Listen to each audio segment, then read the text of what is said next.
Ons is besig met Genesis, en ek moet vir die sê, dit is 'n vreemde ervaring. Ek sê vir die manne agter, toe ons saam gebid het, voordat ons ingekom het, om op 'n donderdagoggend op te staan, en nog nie te weet waaroor preek jy Sondag nie, want ek het nog nie gekyk na die teks nie, dit was Woensdag aand nog Pinkster, en dan begin jy met alle mening, Donderdag en Vrydag voorberei, en gister voorberei, sodat ons vanoggend 'n baie belangrike tema kan hanteer. Ons praat oor die skepping van die vrou, en 'n mens moet dit delikaat doen, want die vrouens is delikaat. Genesis hoofstuk 2, ons gaan lees vanaf vers 15 tot 23, dis ons skriflesing, maar die gedeelte wat ons gaan behandel, die teks waarna ons kyk vanoggend, is vers 18 tot 23. Vers 18 tot 23. Kom ons lees vanaf vers 15 saam, Genesis hoofstuk 2, vanaf vers 15. Ek lees in die ou vertaling, toe het die Here God die mens geneem, en hom in die tuin van Eden gestel, om dit te bewerk en te bewaak. Dit was die vers, ekskuus dat ek het onderbreek, jy sal onthou, dis die vers waarby ons met die manne stil gestaan het, gesê, hier is die manne se werk, bewerk en bewaak, dis wat jy doen, as jy man is, jy werk en jy waak, jy beveilig, dis wat jy doen, dis in jou bloed. Vers 16, en die Here God het aan die mens bevel gegee en gesê, van al die bome van die tuin mag jy vry eet, maar van die boom van die kennis van goed en kwaad, daarvan mag jy nie eet nie, want die dag as jy daarvan eet, sal jy sekerlik sterwe. Ook het die Here God gesê, dit is nie goed dat die mens alleen is nie, ek sal vir hom 'n hulp maak wat by hom pas. En die Here God het uit die aarde geformeer al die diere van die veld en al die voëls van die hemel en hulle na die mens gebring om te sien hoe hy hulle sou noem. En net soos die mens al die lewende wesens genoem het, so moes hulle naam wees. So het die mens dan name gegee aan al die vee en al die voëls van die hemel en aan al die wilde diere van die veld. Maar vir die mens het hy geen hulp gevind wat by hom pas nie. Toe het die Here God 'n diepe slaap op die mens laat val, en terwyl hy slaap, het hy een van sy ribbebene geneem en die plek daarvan met vlees toegemaak. En die Here God bou die rib wat hy van die mens geneem het tot 'n vrou en bring haar na die mens. Toe sê die mens, dit is nou eintlik been van my gebeente en vlees van my vlees. Sy sal manin genoem word, want sy is uit die man geneem. Tot daar lees ons saam. Ons gaan nou saam bid. Ek gaan vra dat die manne staan, en dan nader ons tot die troon van genade.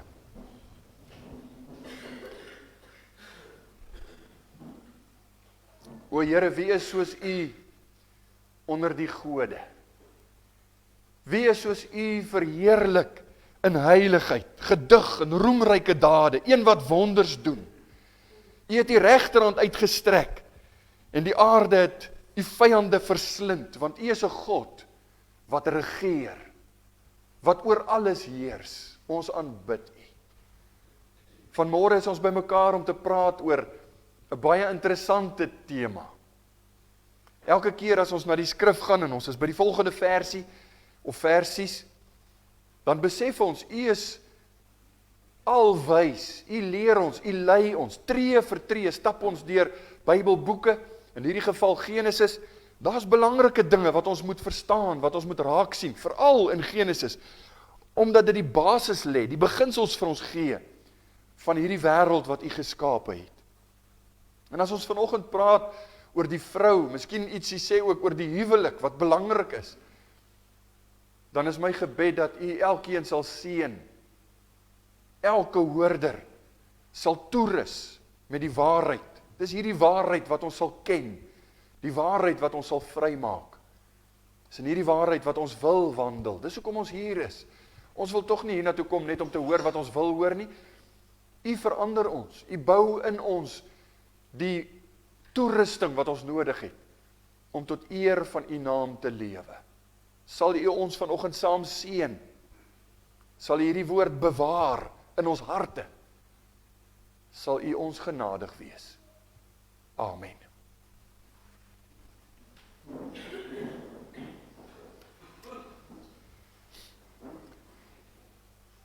Ons het vir u gesê, hoofstuk 1 van Genesis was die skepingsverhaal. Hoofstuk 2 is nie 'n ander verhaal nie, dit gee meer detail. Hy fokus net op sekere aspekte, en daarom het ons by geleentheid stilgestaan by die man, gepraat oor die werkverbond, wat is die man se taak, wat is die man se doel. Toe het ons 'n bietjie weggegaan verder, het ons gepraat oor die gedagte dat daar 'n boom was, waarvan nie geëet mag word nie. Dit was die groot gedagte rondom God se verbond. Die verbond wat God gesluit het met die man en die vrou later, die vrou was op daai stadium nog nie daar nie, dat daar iets was wat hulle nie mag doen nie, 'n toetsgebod het ons dit genoem. Nou vanoggend is ons by die skepping van die vrou, en die tema is, kom uit die teksvers, 'n hulp wat by hom pas. 'n Hulp wat by Adam pas, as jy wil. Reg deur hoofstuk 2 tot waar ons nou gevorder het, want ons is amper klaar, dit is nou die laaste stuiptrekkings van hoofstuk 2 waarmee ons besig is, maar reg deur die hoofstuk het ons God se goedheid gesien, God se voorsienigheid. Hy het die wêreld, hy het die Eden, die tuin gemaak vir die mens, met die mens in gedagte. Hy het hom goedheid gegee, hy het hom autoriteit gegee, 'n bevredigende werk gegee, hy het die diere gegee, onthou die diere is geskape vir die mens. Hy het hom 'n stroom, skoon en verfrissende water gegee wat in die tuin gevloei het, wat later lope word in die res van die wêreld in. Daar was vrugtebome, die boom van die lewe was daar, alles met die mens in gedagte. Daar was selfs gouderts waarvan ons gelees het, né? Wat deel was van hierdie voorsienigheid, wat God gemaak het vir die mens, in sy goedheid. Nou aan die einde van die hoofstuk sien ons hoe God iets buitengewoon wonderbaar vir Adam voorsien. Buitengewoon wonderbaar vir die mensdom voorsien. 'n Maat, spesiaal ontwerp om by hom te pas, soos die tema sê.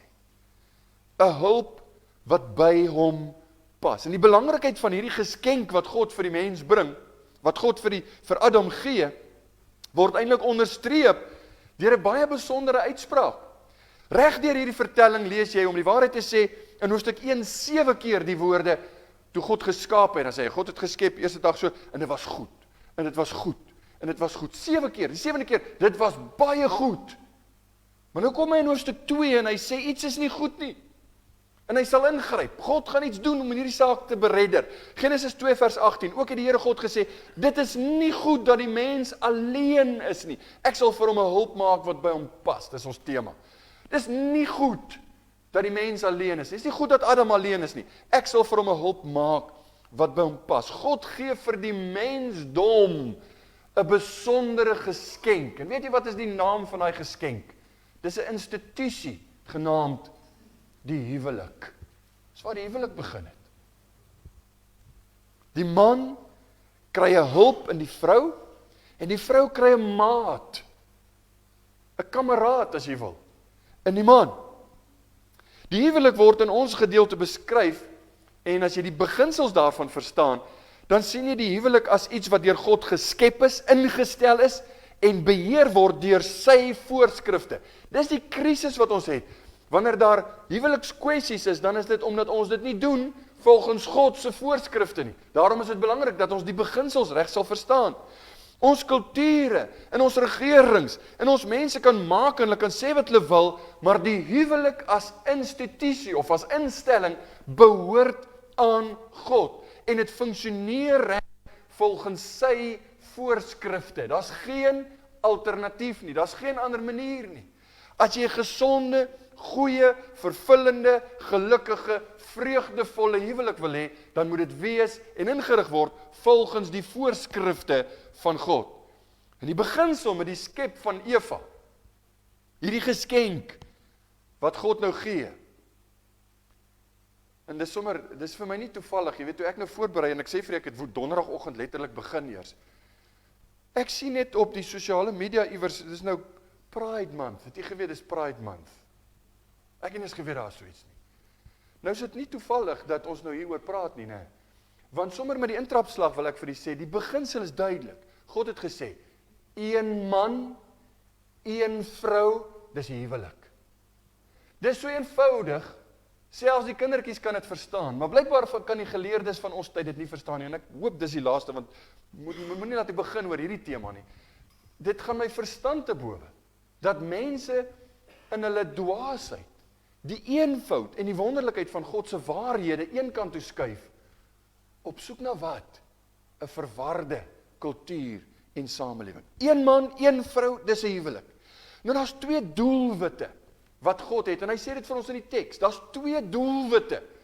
Toe God die huwelik ingestel het, was daar twee belangrike doelwitte. Die eerste is, God se voorsienigheid vir 'n heilige kameraadskap tussen man en vrou. 'n heilige kameraadskap. Het word beklemtoon in vers 18, dat hy sê, dis nie goed, dat die man alleen is nie, hy kort 'n maat, hy kort 'n kameraad, of iemand met wie hy 'n pad kan loop. Ons is sosiale wesens, ons is geskape, om nie net met God in verhouding, ons het baie daaroor gepraat, en ons is geskape om met God in 'n verhouding te staan, maar ons is ook geskape om met mekaar in 'n verhouding te staan. En jy sien, dis die probleem, mense, ek nie baie tyd nie, ek wil net vinnig noem, toe God gesê, dis nie goed nie, beteken dit nie, daar was 'n oorsig aan sy kant nie. Daar's 'n rede hoekom God gesê het, dis nie goed dat die man alleen is nie. God het nie na Adam gekyk en gesê, hierdie ou gaan hulp nodig hê met kos maak, of hierdie ou gaan iemand nodig hê wat sy wasgoed kan doen. Dis nie wat die probleem was nie. Dit was nie 'n tekort in die geval van iets wat nou 'n oorsig was met die skepping nie. Die hele gedagte daarachter is, in God se wese het hulle interaksie in die drie eenheid. God is drie, maar God is een. En daar is gemeenskap met mekaar, daar is gedurig deur volkome en volmaakte kameraadskap binne die drie eenheid. Hier kom God en hy skaap 'n Adam, maar hy wys dit vir ons. Dis nie goed dat hy alleen is nie, want hy moet gemeenskap, hy moet kameraadskap kan hê met ander mense. En die naaste een is die vrou, die man en die vrou in die huwelik, heilige kameraadskap. Daar is 'n spesiale eenheid en openhartigheid en daar's geen grense binne huwelik nie. Tussen my en my vrou geen geheime nie. Geen kwessies waar ons sê nee, dis nie vir jou nie. Dis nie vir jou om oor te dink of te praat of te weet nie. Daar's geen grense nie. Daar's 'n openhartigheid binne die huwelik.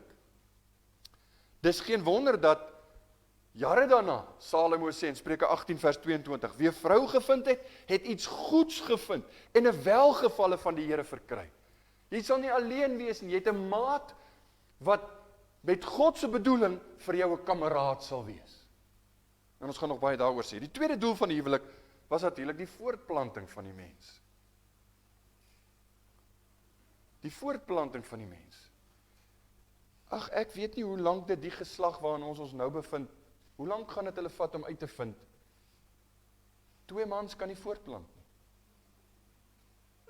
2 vrouens kan nie voortplant nie.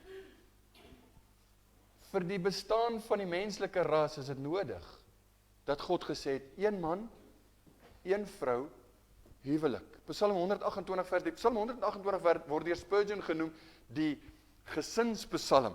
Hy sê in vers 3, jou vrou is soos 'n vrugbare wingerdstok binne in jou huis. Jou kinders soos olyfboompies rondom jou tafel. God se doel met die huwelik was, dis hoe die menslike ras gebou moet word. So, dis mooi, dis goed, dis reg, as pa en ma en kinders saam eet. En, nou ja, dit is nie die wese van die huwelik nie. Daar kan huwelike wees sonder kinders, en dit is deur die almag en soewereine besluit van God gebeurde, dat daar mense is wat nie kan kinders hê, of om een of ander rede is daar nie kinders nie. Dit maak nie saak nie. Maar dit was die doel, dit was die plan. Hierdie gedagte in die verbond, die profeet Maleagi vra by geleentheid die vraag, wat was God se begeerte met kinders in die huwelik? Wat is God se plan? Wat is God se doel met die kinders in die huwelik? En dan antwoord hy sê in Maleagi 2 vers 15, het hy dan nie een mens gemaak nie, hoewel hy gees oorgehad het? En waarom die een? En dan kom die antwoord, hy het 'n geslag van God gesoek.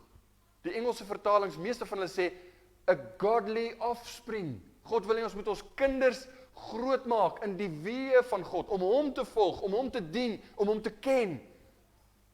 Dis die doel. Daar's nog 'n doel en dit is dat God se ontwerp, die huwelik, is daar vir seksuele intimiteit. Die Bybel is baie realisties oor hierdie saak en dis nie iets wat 'n mens nou sommer net so bespreek nie, maar nou wonder ek, jy weet as dit in die wêreld sommer maar net rondgegooi word, hoekom is ons bang of skaam as ons dit stylvol, smaakvol van die kansel af kan bespreek, dan sê ons dis die plek vir heilige seksuele intimiteit. Man, vrou, huwelik.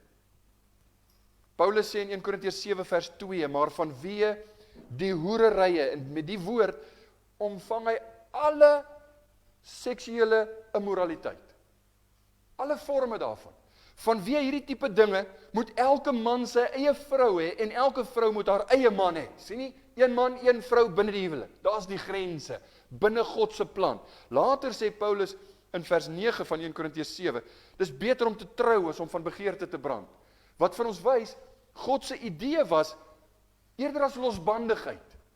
Hier's die oplossing, hier's die vervulling van ook hierdie deel, want ons is ook seksuele wesens. Hier's die vervulling daarvan. Een man, een vrou. Die kulminasie, nou dis nie alwaaroor die huwelik gaan nie, né? Maar die kulminasie daarvan, van hierdie vriendskap en kameraadskap, is binne in die huweliksband. So Hooglied, wat baie spesifieke beskrywings gee van hoe mooi en hoe heilig die seksuele intimiteit binne die huwelik is, Hooglied beskryf dit so in Hooglied 4 vers 10. Kyk hoe stylvol, kyk hoe smaakvol praat die Bybel ook daarvan. Hoe skoon is u liefde, my suster bruid. Kameraadskap, maar meer as net 'n vriend. Jy's my vrou. Hoeveel beter is u liefde as wyn en die geur van u salf as die speserye. Dit is jou parfuum, hoe jy ruik, jou parfuum, dis hierdie salf, was die parfuum van hulle dae. Dis baie grafies eintlik maar wat Hooglied praat, mooi, met die beeld van man, vrou, een man, een vrou, huwelik. Die geskenk van die huwelik, en nie is die gevolgtrekking wat ons maak met die doelwitte wat God daar gestel het. Die geskenk van die huwelik is 'n omvattende en 'n geseënde voorsiening van God vir ons menswees. Dat ons volkomenheid kan ervaar, vervulling kan ervaar, blydskap kan ervaar, geluk kan ervaar, pret kan ervaar, alles kan ervaar binne die grense van die mooiste, unieke verhouding van een man, een vrou, hier's die huwelik. 'n Baie heilige instelling. Heilige kameraadskap, kinders, ons praat van verbondskinders. Dit beteken nie hulle is gered nie, dit beteken net hulle word in die weë van die Here grootgemaak en seksuele intimiteit in 'n heilige eenheid. En nou verstaan ons waarom die Bybel die huwelik aan ons voorhou as iets wat ons moet eerbiedig, iets wat ons moet beskerm, iets wat kinders van God hoog moet ag. Ons moet versigtig wees. Nou ek hou van grappies, maar ons moet versigtig wees om, soos die wêreld, dit platvloers te bespreek. Die huwelik is 'n heilige, eervolle instelling van God. Hebreërs 13 vers 4 sê, laat die huwelik in alle opsigte eerbaar wees. En die bed onbesmet praat van die seksuele aspek daarvan, want God sal hoereerders en egbrekers oordeel. Die kerk, vriende, die mense wat sê ons behoort aan God, moet mense wees wat die huwelik eerbiedig, beskerm, aanmoedig en juig oor goeie, gesonde huwelike. Ons moet dit help, ons moet dit aanmoedig, ongeag wat die wêreld daarvan maak. Die huwelik is 'n hoeksteen van die samelewing. Die huwelik is 'n fondasie van 'n gesonde gemeente. Wys my 'n gesonde gemeente, ek wys jou gesonde paartjies met kinders wat deel vorm. Dis die fondasie van 'n gesonde gemeente. Dis waarom die kerk die huwelik moet bevorder en beskerm. Hoor wat ek vir u sê. Dit is God se voorsiening. Hy het vir Eva geskep en hy het die huwelik daardeur geskep as instelling. Dit is God se voorsiening vir ons groei, vir ons bruikbaarheid, vir jou emosionele geluk, jy kan amper sê vir jou volkomenheid, dat jy werklik mens kan wees, in alle opsigte. Om vir Adam die waarde van hierdie geskenk te toon, het God 'n sekere soort oefening gedoen, 'n interessante oefening. Ons het gelees in vers 19. En die Here God het uit die aarde geformeer al die diere van die veld en al die voëls van die hemel en hulle na die mens gebring om te sien hoe hy hulle sou noem. En net soos die mens al die lewende wesens genoem het, so moes hulle naam wees. Daar's 'n Nederlandse teoloog, ek het 'n baie goeie boek van hom in die hande gekry oor Genesis. En wat ek die meeste van hom hou is, hy kom baie vinnig by die punt uit. Sy hoofstukkies is baie kort, so hy J.G. Vos, Johannes Gerardus Vos. Hy sê, dit was deel van die heerskappy van Adam, dit was soos die wetenskap waarmee hy begin het, die wetenskap van die diereryk, om name te gee aan die diere. Maar hy sê verder, dit was nie net om wetenskap te begin en vir Adam as wetenskaplike te vestig in die diereryk nie, maar ook met die doel, Genesis 2 vers 20, so die mens dan name gegee aan al die vee, aan al die voëls van die hemel en al die wilde diere van die veld, maar, en hier is 'n groot maar vir die mens het hy geen hulp gevind wat by hom pas nie. En dan sê Gerardus Vos, the animals afforded material for Adam's intellectual activity. Hy begin met wetenskap. Adam was nie 'n dom ou gewees nie, hoor. Ons moet nie dink hy was hierdie grotbewoner wat geluide gemaak het, met sy knippel rondgeloop het, soos wat die media vir ons vertel nie. Adam was 'n hoogs intelligente, geskape wese. Hy begin met hierdie gedagte, en dis waar die wetenskap, ons is vandag nog besig met wetenskap, en hulle vind nog steeds goed uit. The animals afforded material for Adam's intellectual activity, but since they lacked personality, they could not meet his personal and social needs. Die gedagte wat Gerardus Vos het is, dis lekker om 'n skoothondjie te hê. Troeteldiere, hondjies of perde of wat dit ook al is wat jy het, dit kan wonderlike maats wees.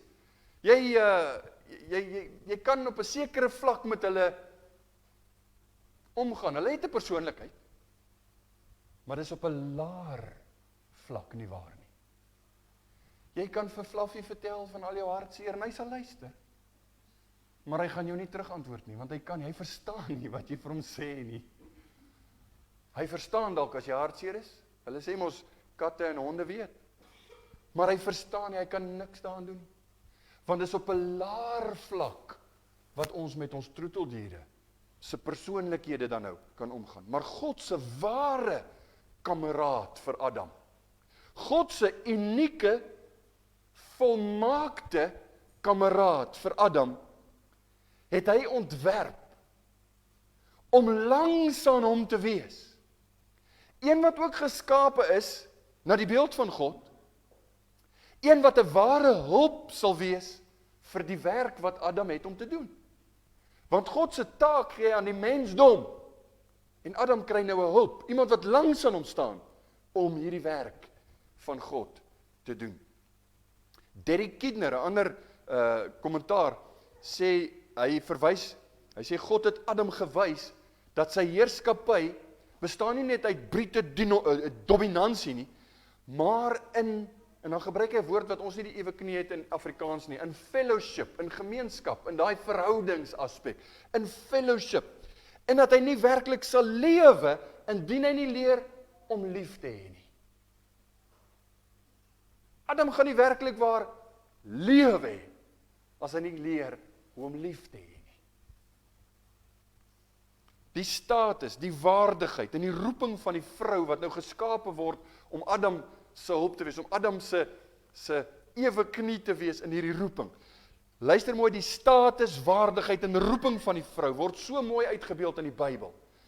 Anders as enige ander godsdiens, enige ander kultuur, enige ander mitologiese verhaal. Daar's ou verhale van waar die wêreld vandaan kom. Jy kry Babiloniese verhale, jy kry Egiptiese verhale, dis al die ou antieke kulture. Hulle het verhale waar dit alles vandaan kom, en daar is raakpunte, want die feit van die saak is, hulle leen by die oorspronklike. Hierdie is die oorspronklike verhaal. Daar's nie een wat die ewe knie het van die Bybel as dit kom by die skepping van die vrou nie. Hoekom? Want vir hulle was die vrou niks. Vir alle ander kulture was 'n vrou 'n besitting, soos 'n slaaf of soos 'n dier. Maar in die Judaïsme, en ons kan nie praat van die Christendom op hierdie stadium nie, want Christus se naam was nog nie eens bekend nie, maar in hierdie godsdiens wat God vir die mens gegee het, waarmee ons vandag besig is, word die vrou se status, haar waarde, haar skoonheid word besing, haar waarde word geag. Nou ek hoop jy onthou, ons het by 2 vers 15 verwys na die man se roeping en werk en taak. Nou kom ons by die dames, en ek wil hê die dames moet mooi luister. Want wat in 2 vers 15 vir die manne bedoel was, is 2 vers 18 vir die vroue. Genesis 2 vers 18 vir al die B-gedeelte sê, ek sal vir hom 'n hulp maak wat by hom pas. Dit beteken nie 'n vrou het geen waarde sonder 'n man nie. Laat ons net daai vinnig uit die pad uitkry. Dit beteken dit nie. Dit beteken wel, die man is werkgeoriënteerd. En ek gee vir julle beginsels, as julle dit verstaan, gaan julle geseënd wees. Die man is werkgeoriënteerd. Die man is, verskoon die Engelse uitdrukking, ons is gewire. Ons is so ontwerp om jou in jou werk uit te giet, want dis hoe jy voorsien, dis hoe jy beskerm, dis wat jy doen. Kan 'n gevaar wees as jy dit te veel doen, want dan vind jy jou identiteit daarin, maar dis wat jy is. 'n Man is werkgeoriënteerd. Bewerk en bewaak is die woorde waaroor ons gepraat het. 'n Vrou, dames, is Adam georiënteerd. As jy daarmee stry, dan verstaan jy iets nie, en dan gaan daar aan mekaar probleme wees. Adam georiënteerd beteken, Kent Hughes skryf, een van die verklaarders of kommentaar oor die gedeelte, hy skryf en hy sê, the woman would make it possible for man to do what he could never do alone.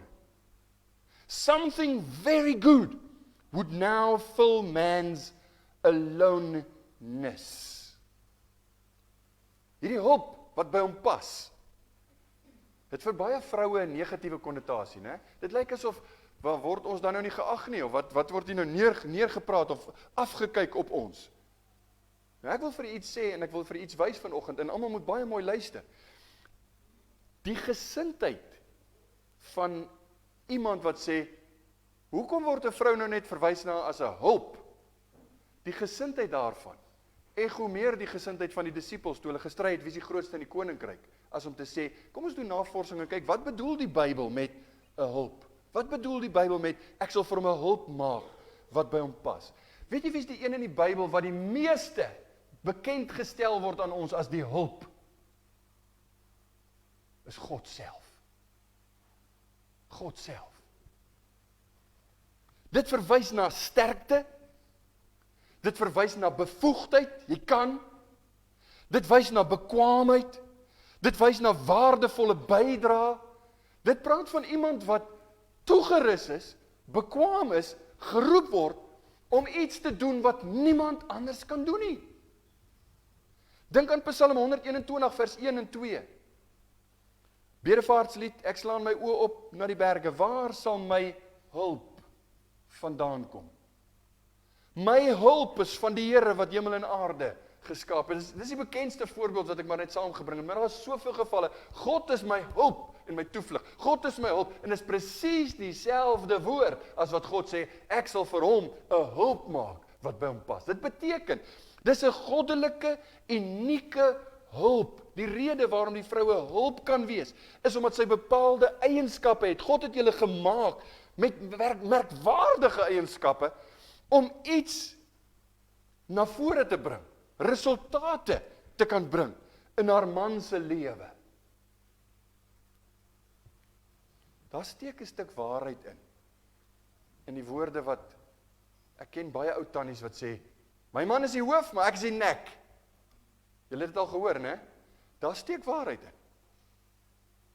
En miskien het die tannies meer verstaan as wat ons dink. Ek weet nie, ek kan nou nie praat van almal wat dit sê nie, maar daar's 'n stuk waarheid in. Die vrou het maniere om 'n man te stuur, om 'n man te help, om 'n man te motiveer en in 'n rigting te kry waarin hy nooit sou gegaan het, as dit nie was vir haar nie. Dis hoe God die vrou gemaak het. Dis 'n besondere, hoë roeping. Dis 'n fantastiese ontwerp. God het dit so gemaak.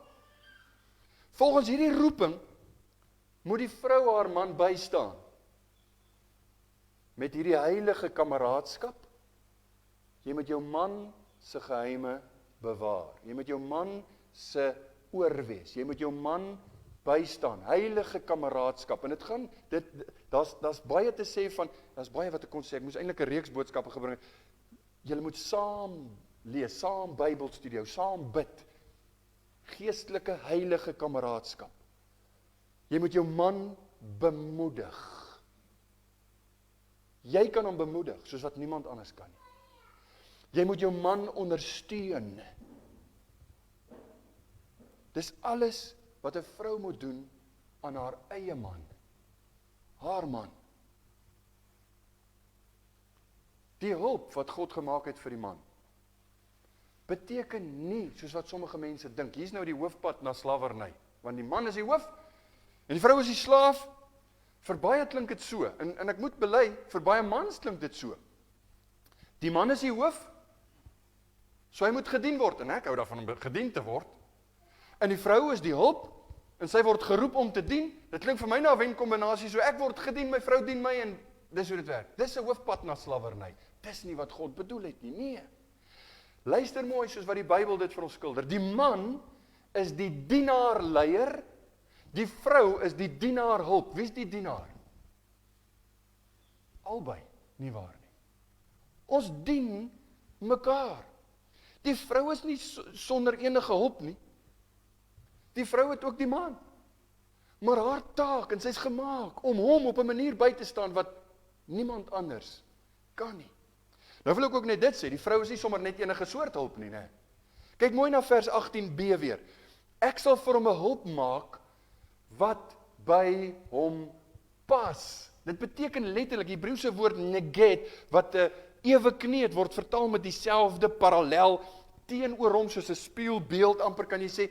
Daar's baie verklaring, baie verskillende maniere waarmee hulle dit vertaal, maar dit beteken eintlik maar, dis nie dieselfde nie, maar hulle pas by mekaar. Hulle is dieselfde, maar hulle is eintlik nie dieselfde nie, maar hulle pas by mekaar, as dit sin maak. Dis soos 2 stukkies van 'n legkaart. Jy neem die 2 stukkies en jy sê, nee, is nie dieselfde nie, maar hulle pas by mekaar. Hulle vul mekaar aan. Hulle is nie opponente nie. Hulle is spanmaats. Hulle komplementeer mekaar. Die vrou maak die man iets wat hy nooit op sy eie kan wees of kan word nie. Hulle vul mekaar aan. Sy vul hom aan. En hier sien jy die wese van die krisis wat ons in ons dag het met die hele kwessie van die homoseksualiteit, die LGBTQ+ kwadraat, ek weet nie waar hulle nou wil trek nie. Hier's 'n krisis. Wat is die krisis? God se bloudruk, God se ontwerp is, een man, een vrou, daar's die huwelik. Maar dit word nou verruil, en Romeine 1, wat ons eintlik hiermee saam moet bestudeer, is baie mooi en duidelik. Hulle sê, hulle verwerp die skepper en aanbid die skepsel. So met ander woorde, die ouens skryf dik boeke daaroor, dan sê hulle, dit gaan eintlik hieroor. Jy wil jouself, jy wil een soos jy hê, en dit wil jy eintlik aanbid. Terwyl God gesê het, nee, hier is vir jou 'n hulp, een wat nie soos jy is nie, maar wat by jou pas, wat jou aanvul. As jy wonder, en ek het baie gewonder, wat is die beste illustrasie? Wat is die beste illustrasie vir hierdie kwessie van, hulle is gelyk, maar hulle is anders, en hulle pas by mekaar. Wat is die beste illustrasie? Jy hoef nie verder te soek nie, kyk net na die teks. Vers 21 en 22. Toe het die Here God 'n diepe slaap op die mens laat val, en terwyl hy slaap, het hy een van sy ribbebene geneem, en die plek daarvan met vlees toegemaak. En die Here God bou die rib wat hy van die mens geneem het, tot 'n vrou, en bring haar na die mens. Baie grappies oor hierdie gedagte, baie menings oor hierdie gedagte. Ek wil vir u sê, daar's geen rede, selfs evangeliese ouens kom en hulle sê, hierdie is 'n beeldspraak, dit is nie werklik waar wat gebeur het nie, dis net 'n beeld, dis 'n simboliese handeling of iets van, daar's geen rede, sê die slim ouens selfs, om nie hierdie ding letterlik te lees en te sê, dis hoe dit gebeur het. Hoe dit gebeur? God het die eerste opgetekende narkose toegepas. Hy het Adam laat slaap. Nie soos wat hy normaalweg slaap nie. Hy het hom 'n diepe slaap oor hom laat kom. Daar's 'n ou met die naam van Sir James Simpson, briljante mediese dokter van Edinburgh. In 1847 het hy die eerste gebruik van chloroform begin om mense te narkotiseer wanneer hulle operasies moes doen. En of dit waar is of nie, weet ek nie, maar hy sê, hy het gepeins oor hierdie gedagte in Genesis 2, oor God wat 'n diepe slaap oor Adam gebring het, en toe het hy begin dink, wat kan hy gebruik om mense te laat slaap, sodat hy die operasies kon doen. Of dit waar is of nie, weet ek nie, maar hier is die saak. God het Adam laat slaap, hy het hom onder narkose gesit. Toe neem God 'n rib. Nou hier is jou die kwessie. Die woord wat vertaal word met rib, beteken letterlik net sy. En moenie in die diens tel nie, jy het nie minder ribbebene as 'n vrou nie. Daar is nie een, jy weet, verlore nie. Of dit 'n ribbebeen was fisies, soos wat hom vertaal het, kan ons nie met absolute sekerheid sê nie, maar dat iets wel geneem is feit. Want God het uit sy geneem.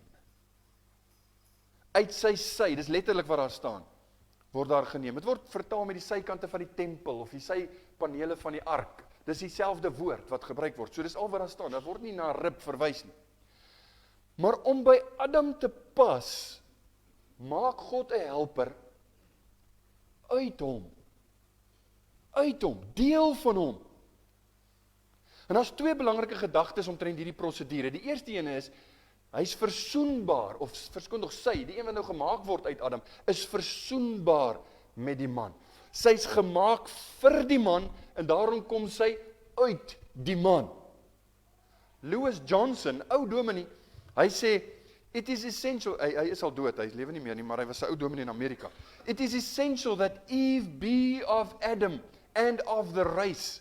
And so, in this beautiful way, God preserves the unity of the human race by taking Eve out of Adam and out of his flesh and bone. He has constructed the helpmeet. En Lewis Johnson se hele punt was hier, as God stof moes neem, dan was dit 'n ander ras. As God 'n dier se parte moes neem, dan was dit 'n ander spesie. Maar die eenheid van die menslike ras word volmaak daardeur behou, deur uit hom, vir hom 'n hulp te maak. So die eerste gedagte is versoenbaar. Tweede gedagte, kameraadskap. Dis inderwaarheid, ek wil vir u sê, 'n bonatuurlike, volmaakte plan. Geen mens sou dit kon uitdink nie. Jy het al die uitdrukking gehoor, this is a match made in heaven. Die man en die vrou. En elke keer as 'n paartjie voor die kansel staan, dan kan jy sê, this is a match made in heaven. God het dit so gemaak. God het die man op 'n sekere manier gemaak, God het die vrou op 'n sekere manier gemaak. Dit was sy plan, dat hulle kameraadskap sal hê. Van al die beskrywings dink ek Matthew Henry, is 'n ou bekend, miskien het jy dit al op 'n troue gehoor, maar Matthew Henry is die outeur van hierdie gedagte, en ek lees dit vinnig vir u.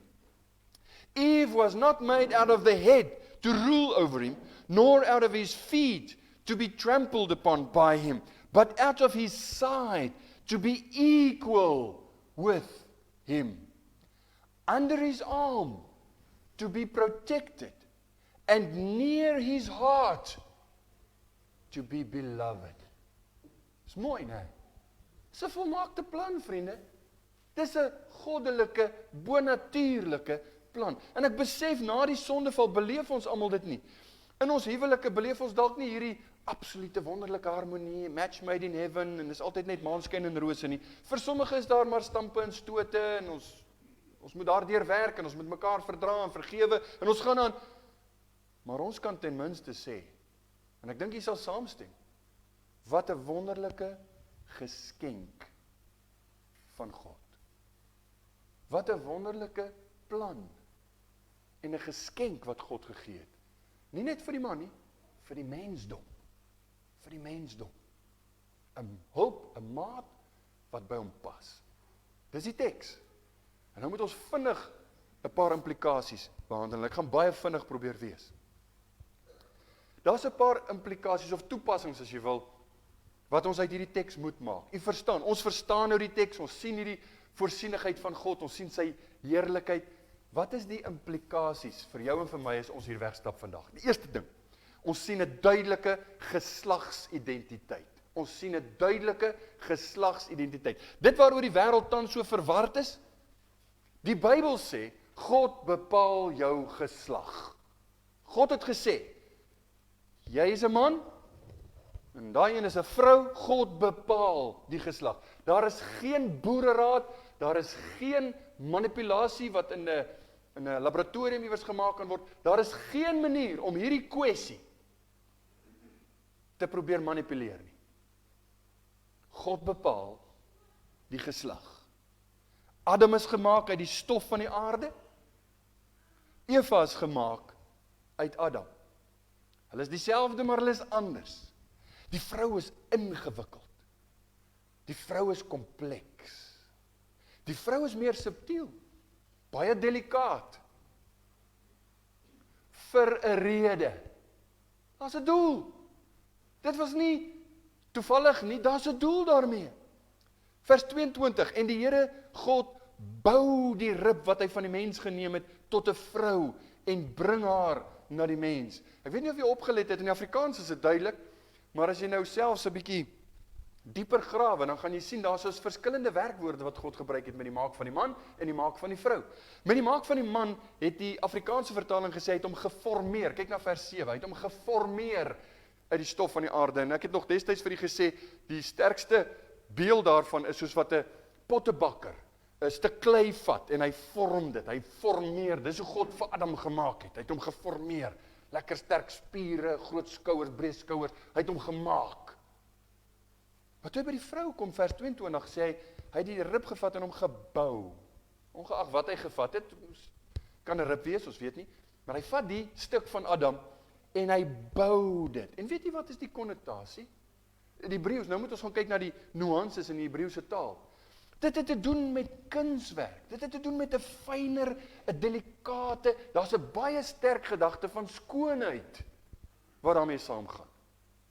Ja, ons hoef nie te wonder nie. Vrouens is baie mooier as mans. Mans is nie gemaak om mooi te wees nie. Mans is gemaak om te werk. Vrouens is gemaak om mooi te wees. En glo my, julle is vir ons mooi. Lewis Johnson, die ou dominee sê, there is no question in my mind, but that the woman is more beautiful than the man. She is his comely creation. It's 'n mooi woord, né? Fraai. Sy's fraai. And it is true. The woman is the most comely of all God's creation, and how thankful we are for them. Dis 'n feit. Ons moet die God gegewe eienskappe van ons geslag, dit waarmee ons gebore is. As jy gebore is as 'n man, moet jy daai eienskappe van 'n man waardeer en najaag. As jy gebore is as 'n vrou, moet jy vroulike eienskappe waardeer en najaag. Dit beoefen. Moenie dat die wêreld dit vertroebel nie. Vra vir jouself bietjie af, wat is Bybelse manlikheid? Wat beteken dit Bybels om 'n man te wees? Ons het nie tyd om daaroor te praat nie, ek wil hê jy moet daaroor dink. Wat is dit Bybels om 'n vrou te wees? Wat beteken dit om vroulikheid na te jag? Ek kan vir u vanoggend sê, die vrou is nie gemaak om dieselfde te wees as mans nie. Die vrou is nie gemaak om dieselfde brute krag en wat ook al te openbaar as die mans nie. Hollywood lieg vir ons. Hoor wat ek vir u sê? In al die films deesdae, wie is die superhero? Is vrouens wat die mans uitmekaar uitskop. Dis die vrouens. Hulle kan skiet en hulle kan dit en dis nie waar nie. Dis nie waar nie. Dis 'n leuen. Hulle maak die mensdom deurmekaar.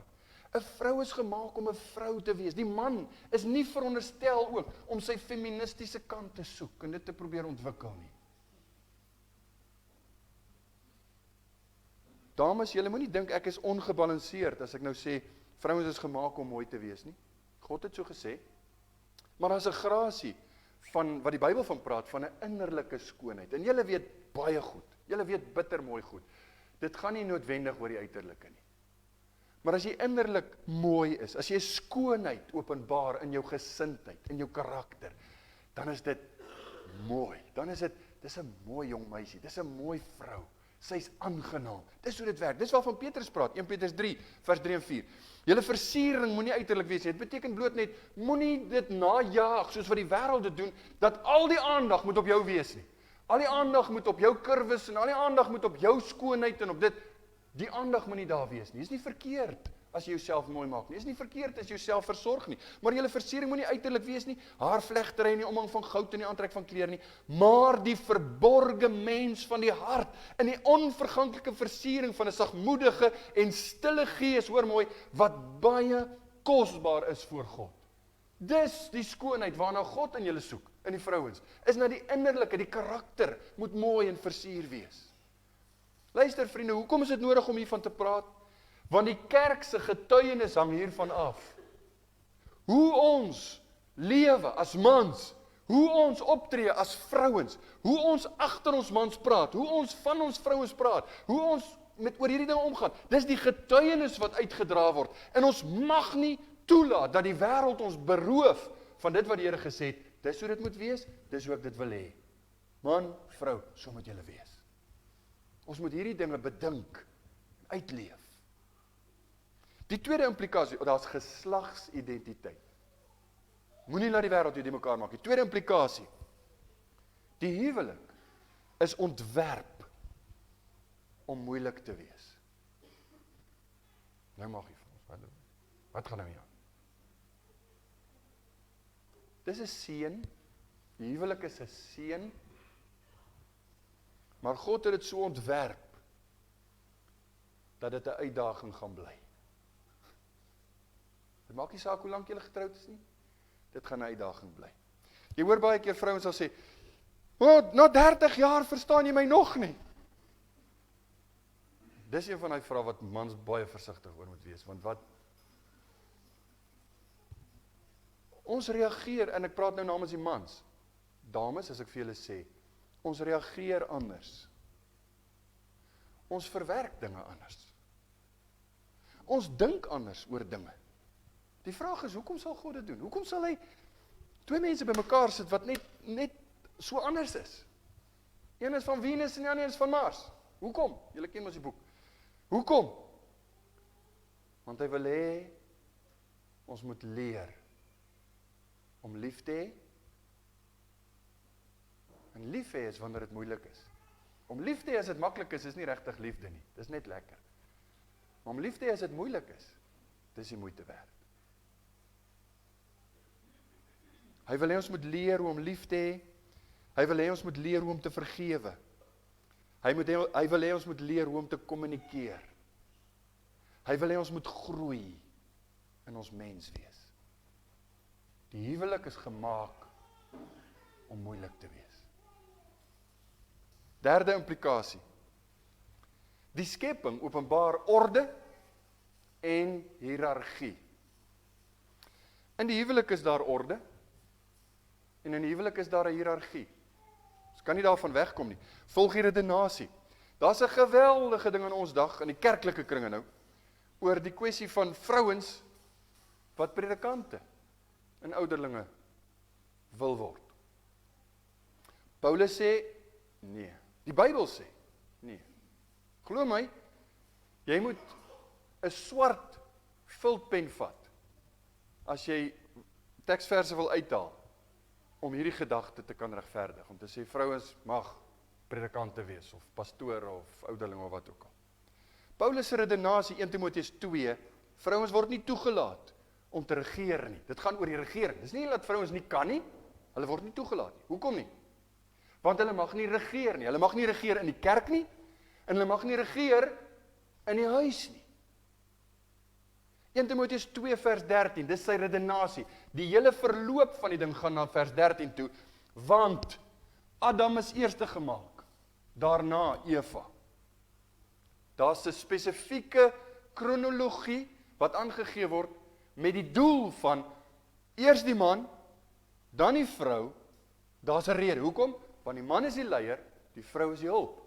Albei dienaars, maar die een, daar's 'n orde, daar's 'n kronologie of 'n hiërargie.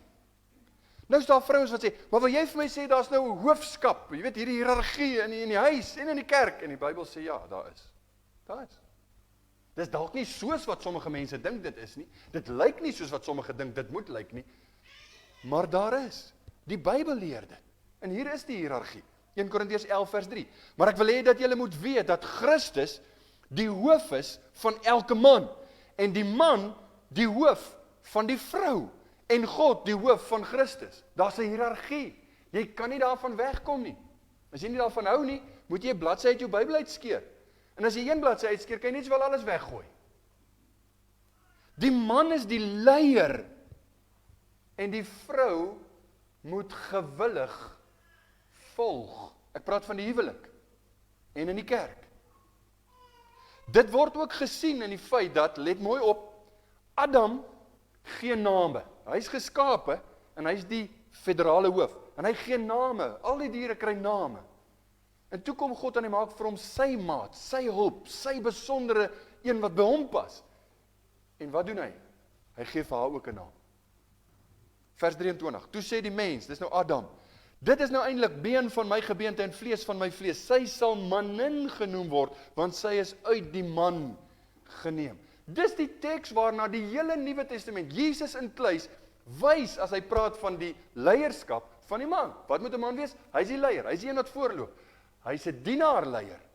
Hy's nie 'n baas nie. Daar's 'n verskil tussen 'n baas en 'n leier. Hy's nie die baas nie, hy's die leier. Sy hoofskap oor die vrou is anders as heerskappy. Adam se hoofskap oor Eva was anders as sy heerskappy oor die diere. Dis anders.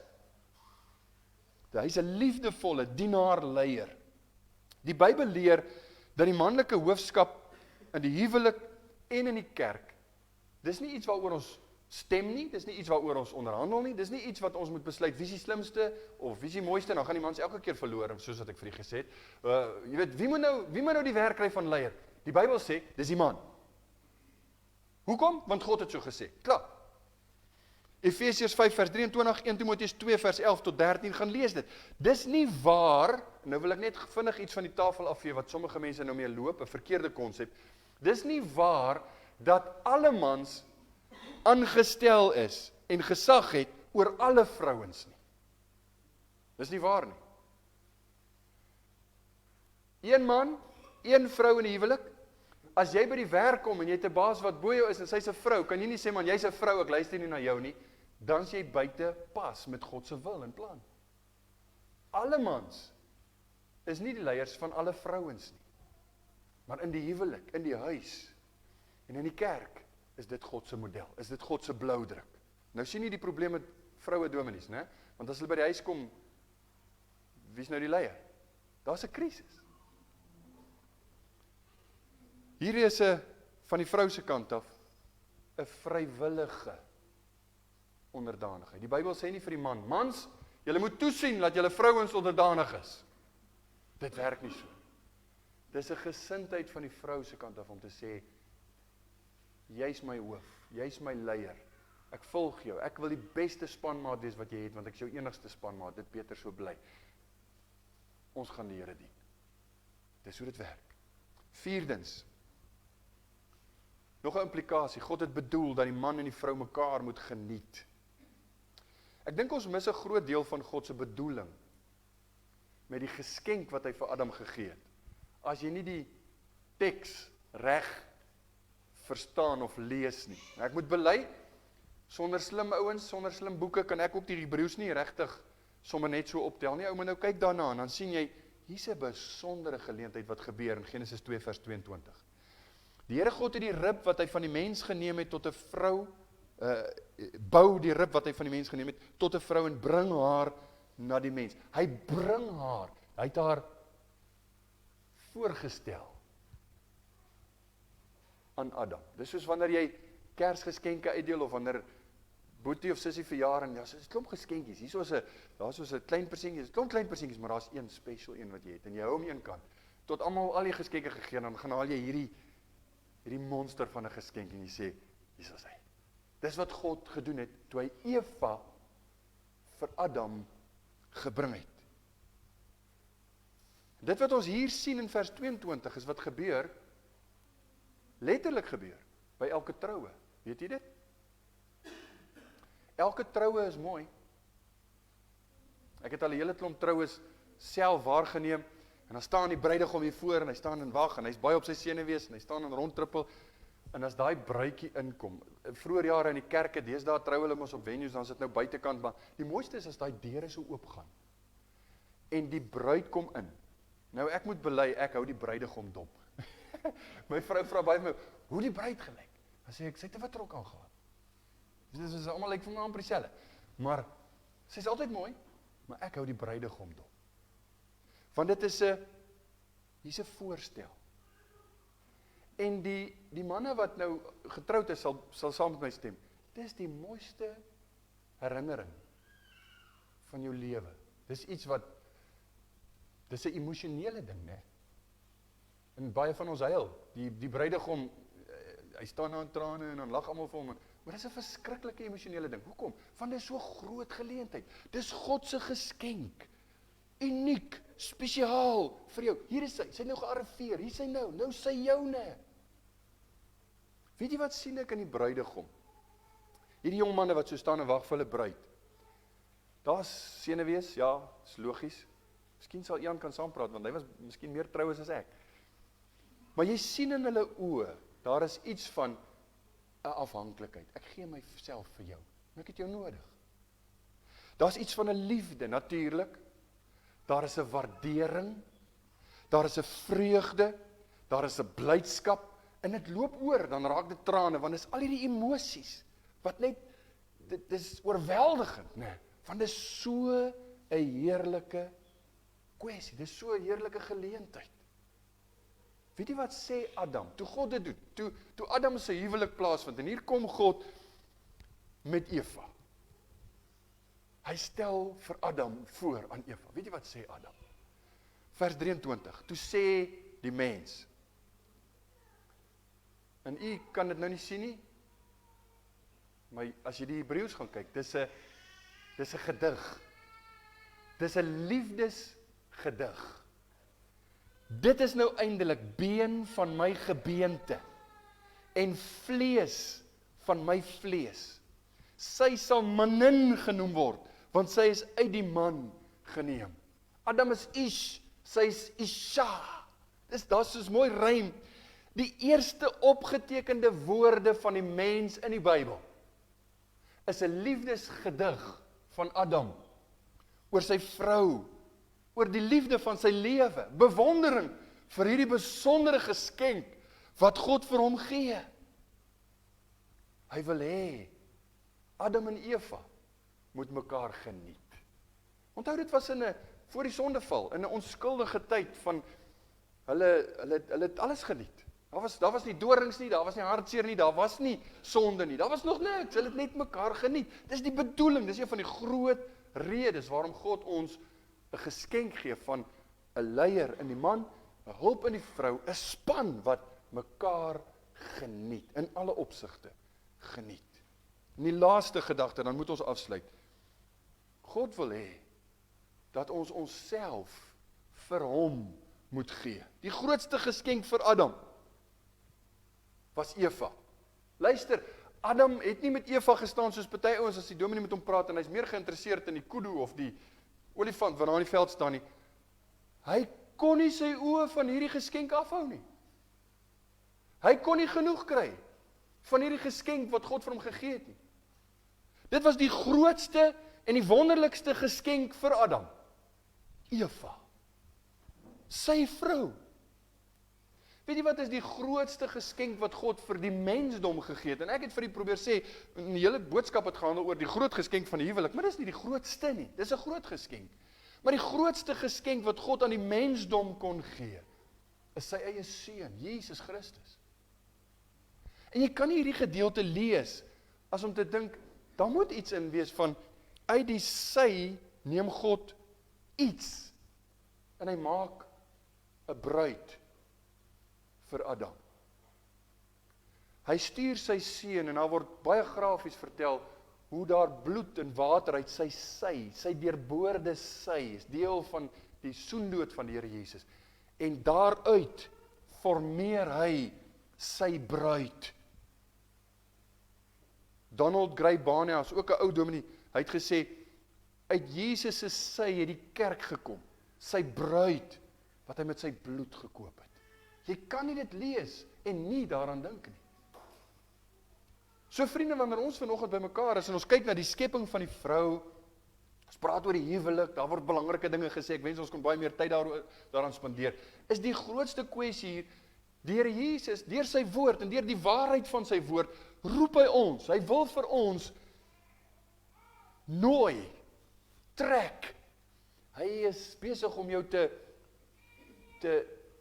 vervraai met sy liefdesevangelie, want dis wat dit is sy liefdesbrief uit die hemel, en hy is besig om mense te trek, om hulle lewens aan hom oor te gee, om sy liefde aan te neem, en te sê, Here, u sal ek volg, u wil ek dien, ek wil myself, my lewe vir u gee. Daarom is die kruispad waar ons elke keer kom, jy moet jouself in geloof aan die Here Jesus oorgee, moenie vir jouself lewe nie. Moenie dink jy gaan bly staan as God se oordeel die dag aanbreek, en jy sê, maar ek was daarom 'n kerkmens, of ek was daarom 'n goeie mens, ek het my bes gedoen. Dit gaan nie werk nie. Jy het die Here Jesus nodig, as die een wat moes sterf, wat moes sy eie onskuldige bloed laat vloei, 3 dae in die graf, opgestaan, die dood oorwin, sodat deur geloof in hom, u en ek kan lewe. Dis wat nodig is. En dan kom Jesaja 62 vers 5, en hy sê, en ek wil jy moet baie mooi luister, soos die bruidegom bly is oor die bruid, so sal jou God bly wees oor jou. Daar's 'n direkte konnotasie. God gee sy seun, sodat ons sy bruid kan wees, deur geloof in die Here Jesus. En daarom moet ek vir u vra, het jy al jou lewe aan die Here oorgegee?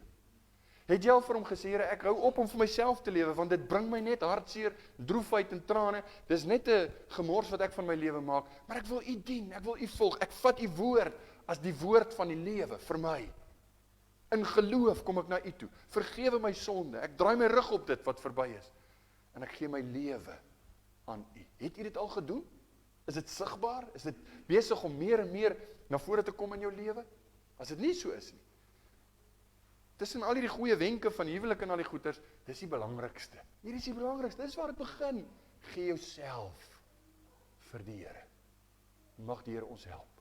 Amen. Kom ons bid saam.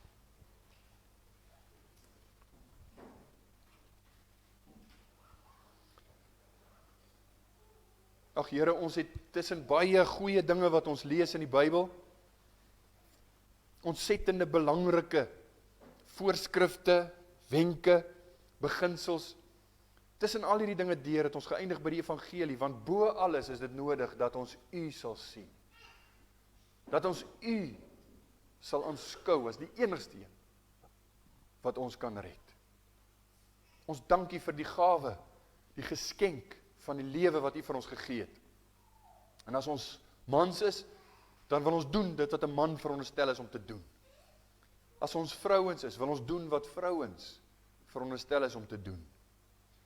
Vergewe ons as die wêreld ons deurmekaar maak, as die water vertroebel word en ons probeer iets wees wat ons nie voorgemaak is nie, en dinge loop skeef, en die kultuur is deurmekaar, en almal word deurmekaar. Vergewe ons, en help ons om vir ons kinders, en die volgende geslag te wys, hoe lyk 'n man, hoe lyk 'n vrou, hoe lyk 'n jong mens, jong man, jong dame, wat die Here dien, wat die Here kies, wat die Here lief het. Sal u ons help, sal u vir ons genade gee, veral in hierdie tyd, want ons het u nodig. Amen.